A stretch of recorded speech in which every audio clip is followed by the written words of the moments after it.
Oi galera, eu sou a Bruna do blog Viajantes por Opção e hoje eu tô aqui pra gente conhecer um pouquinho mais do Mato Grosso.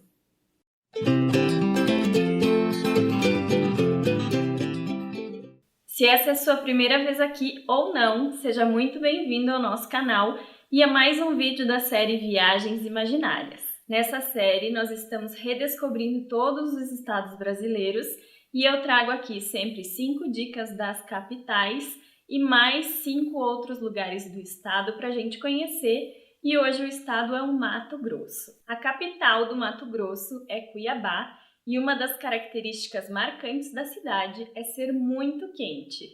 Essa característica rendeu um apelido que talvez os cuiabanos não gostem muito, mas é Cuiabrasa. Eu li em alguns lugares que Cuiabá não é uma cidade muito turística, mas mesmo assim eu consegui separar 5 pontos para a gente conhecer e que com certeza vão estar na minha lista quando eu for até lá. E a gente vai começar a explorar Cuiabá por um parque, o Parque Mãe Bonifácia.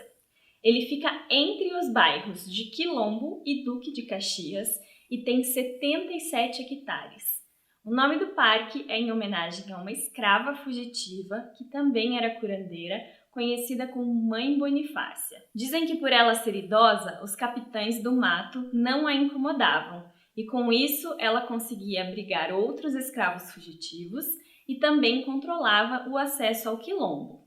O parque tem a vegetação típica do Cerrado e possui 10 quilômetros de trilhas para caminhadas e corridas. Lá você pode avistar animais silvestres como os saguis, diversas aves, capivaras e também cobras, então tome muito cuidado. E além das trilhas por entre as árvores, o parque também conta com um mirante, 5 pontos com equipamentos de ginástica e periodicamente ONGs e estatais promovem atividades sociais e de lazer. O segundo lugar para conhecer na cidade de Cuiabá é o Centro Geodésico da América do Sul. Tá certo que ele não é tão famoso quanto o meridiano de Greenwich ou a linha do Equador, mas fica aqui no Brasil e a gente tem que valorizar, né? Essa é uma coordenada geográfica que significa que a cidade de Cuiabá está no coração da América do Sul, bem no meio do nosso continente sul-americano. Esse ponto foi descoberto em 1909 por Marechal Cândido Rondon e foi confirmado depois pelo Exército Brasileiro. Atualmente, um obelisco de 20 metros construído em mármore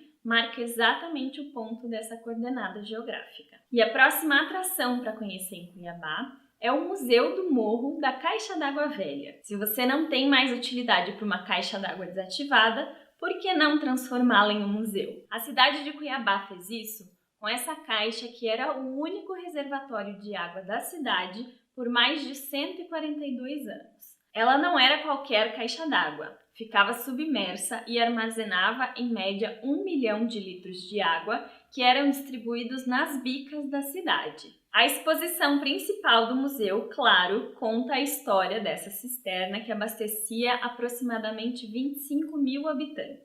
Lá você também pode ver um acervo de fotos que conta a história da cidade de Cuiabá e exposições temporárias com artistas do estado. Nosso quarto ponto turístico de Cuiabá é o Sesc Arsenal. O que chama atenção logo de cara é a sua grande e antiga construção, hoje pintada de branco e amarelo. O edifício onde hoje fica o Sesc teve importância estratégica na Guerra do Paraguai, a mais importante batalha ocorrida aqui na América do Sul. Era lá que ficava o arsenal de guerra da província do Mato Grosso. Hoje as batalhas não têm mais importância e o Sesc Arsenal oferece diversos cursos à população. Para nós, turistas, os cursos não são o foco, mas você ainda pode visitar o belíssimo edifício e caminhando pelos jardins talvez encontre algumas balas de canhão, resquício da época em que ele era um arsenal. Você também pode visitar o Bulicho, que acontece às quintas-feiras. Esses regionalismos às vezes confundem a gente. Eu tive que procurar o que era bulicho e nada mais é do que uma grande feira de artesanatos e comida regional. E para fechar as atrações de Cuiabá, eu fiquei em dúvida entre 2 locais e resolvi juntar os 2. O primeiro deles é a Arena Pantanal, que foi um dos estádios utilizados na Copa do Mundo que aconteceu no Brasil em 2014. Infelizmente, para os amantes de futebol, não existe um tour pelo estádio, Você pode apenas visitá-lo do lado de fora ou aproveitar alguma partida do Cuiabá para conhecer o seu interior. Eu li relatos que o estádio está um pouco abandonado, mas que a parte de fora dele é bastante utilizada pela população para praticar skate e também patins. Mas você ainda pode conhecê-lo do lado de fora e registrar a Arena Pantanal, um dos estádios da Copa do Mundo. E depois de conhecer o estádio, a minha segunda sugestão é aproveitar a noite cuiabana na Praça Popular, um lugar onde você encontra vários restaurantes e bares. Se Cuiabá não é uma cidade muito turística, a gente não pode falar o mesmo do estado do Mato Grosso. E a principal atração matogrossense é a natureza. E o primeiro lugar que a gente selecionou para explorar essa natureza riquíssima do Mato Grosso é mais uma linda chapada. É o Parque Nacional da Chapada dos Guimarães. Eu não tinha ideia de que existia uma cidade chamada Chapada dos Guimarães, mas existe e é lá que fica a entrada para o Parque Nacional. Existem diversas opções de passeio dentro do Parque Nacional da Chapada, mas apenas 2 delas são autoguiadas. A primeira é o Mirante do Véu da Noiva, de onde você pode ver os paredões de arenito, e a cachoeira chamada Véu da Noiva, que tem 86 metros de altura. E a segunda atração autoguiada é conhecer a Cachoeira dos Namorados e a Cachoeirinha. A trilha é de aproximadamente 1.300 metros e são boas opções para você se refrescar no calor do Mato Grosso. Os outros percursos que podem ser conhecidos no parque necessitam da contratação de um guia autorizado. São várias outras atividades e eu selecionei mais 2 delas para passar para vocês. A primeira delas é o Circuito das Cachoeiras, que percorre uma trilha de 6 quilômetros, onde você passa por 6 cachoeiras e 2 piscinas naturais. É importante lembrar que nessa trilha tem 0 de estrutura e que o percurso leva em média 5 horas. Então lembre de levar alguma coisa para comer e não deixe rastros, traga todo o seu lixo de volta. E a outra atração que eu selecionei fica a alguns quilômetros da entrada principal do parque e é chamada de Cidade de Pedra. A partir de um mirante você consegue ver os paredões de rocha de arenito, que tem aproximadamente 350 metros, e muitos deles se parecem com ruínas de cidades. Por isso, o nome de Cidade de Pedra. O melhor período para visitar a Chapada dos Guimarães é entre os períodos de chuva e de seca.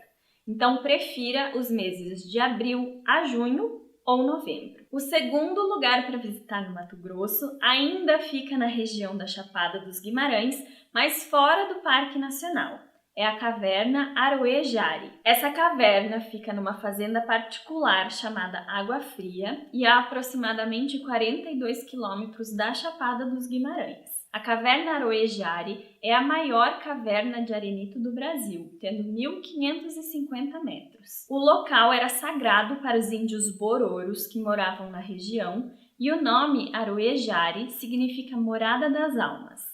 Não é possível atravessar a caverna por medida de preservação.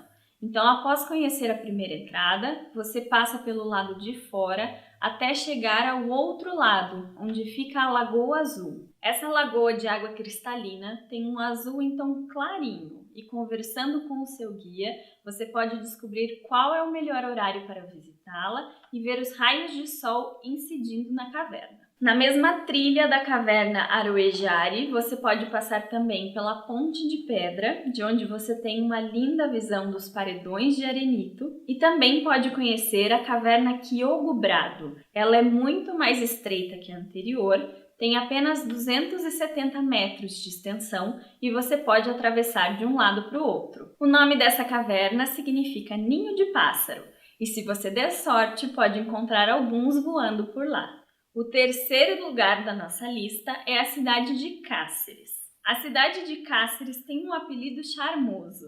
Ela é conhecida como a Princesinha do Pantanal ou Princesinha do Paraguai, fazendo referência ao rio que corta a cidade. Cáceres tem um bonito centro histórico com algumas construções bem antigas e uma catedral inspirada nas catedrais góticas da Europa. Mas o forte mesmo da cidade é o ecoturismo e o turismo de pesca esportiva. Um dos lugares mais bonitos da região é Dolina Milagrosa.